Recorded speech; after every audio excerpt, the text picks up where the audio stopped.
আমরা যেভাবে শেখ হাসিনার বিকল্প খুঁজে নিয়েছিলাম, ঠিক একইভাবে এই ঘুষখোর প্রশাসনেরও আমরা বিকল্প খুঁজে নেব।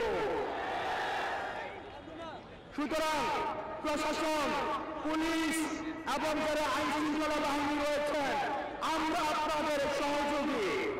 আমরা একসাথে নতুন বাংলাদেশ বিনির্মাণ করতে চাই।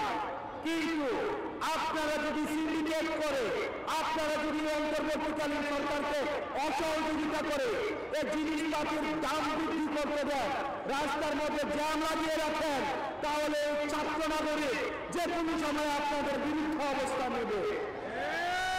প্রিয় সহযোদ্ধা, আপনাদের কাছে আহ্বান জানাবো, আপনারা যেভাবে আমাদের বিশ্বাস, আমাদের ন্যায়, সততার উপর আপনারা আস্থা রেখেছিলেন, আমরা আপনাদেরকে বলতে চাই, প্রয়োজনে আমরা জীবন দিব। 5 আগস্টের পূর্বে আমরা আমাদের জীবনের মায়া ব্যয় করে, আমরা আমাদের জীবনের মায়া ত্যাগ করে আমরা রাস্তার মধ্যে আমরা দুর্গ করে তুলেছিলাম। আমাদের ফ্যাসিস্ট হাসিনা আমাদেরকে জুলুমের মধ্য দিয়ে আমাদেরকে কারাগারে পাঠিয়েছে, ডিজিএফআই দিয়ে, পুলিশ দিয়ে, ডিবি দিয়ে আমাদেরকে নির্যাতন করেছে। কিন্তু আমরা আপনাদের এগেইনস্টে কোনো ধরনের বিবৃতি আমরা দেই নাই। এই নতুন বাংলাদেশ বিনির্মাণে আমরা ছাত্র নাগরিকের বিপক্ষে, আমরা আমাদের জীবন করতে আমরা কোনদিন যাব না। যতদিন না পর্যন্ত ছাত্র নাগরিকের অধিকার নিশ্চিত করতে পারছি, নতুন বাংলাদেশ বিনির্মাণ করতে পারছি এবং সাধারণ খেতে খাওয়া মানুষের মৌলিক নাগরিক অধিকার নিশ্চিত করতে পারছি, আমাদের জীবন চলে গেল। আমরা এই অন্তর্বর্তীকালীন সরকারের মাধ্যমে আমরা নতুন বাংলাদেশ বিনির্মাণ করে ছাড়ব।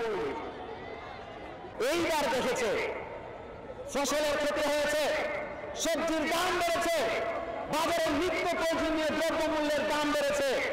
এই সবজির বাজারের দাম বৃদ্ধির অজুহাতে প্রত্যেকটা সিন্ডিকেট তারা সক্রিয় হয়ে গেছে। ঠিক না? আমাদেরকে বুঝতে হবে কত বড় ষড়যন্ত্র তারা করছে। তারা এখন ষড়যন্ত্রে লিপ্ত হয়েছে বৈষম্য বিরোধী ছাত্র আন্দোলনকে তারা কিভাবে বিতর্কিত করবে। কারণ তারা জানে বাংলাদেশের 18 কোটি মানুষের আশা আকাঙ্ক্ষার বিশ্বাসের একটি জায়গা বৈষম্য বিরোধী ছাত্র আন্দোলনের প্ল্যাটফর্ম। মানুষ আমাদেরকে বিশ্বাস করেছিল বলে লং মার্চ টু ঢাকা কর্মসূচিতে বাংলাদেশের মানুষ অংশগ্রহণ করে শেখ হাসিনা পতন তারা ঘটিয়েছিল। ঠিক আছে? এখন আমাদের সেই বিশ্বাস ধরে রাখতে হবে এবং আমাদেরকে বুঝতে হবে আওয়ামী লীগের শক্তিরা তারা কি পরিমাণ সংঘবদ্ধ। আমরা বলতে চাই, আমাদের ঐক্যবদ্ধ থাকতে হবে।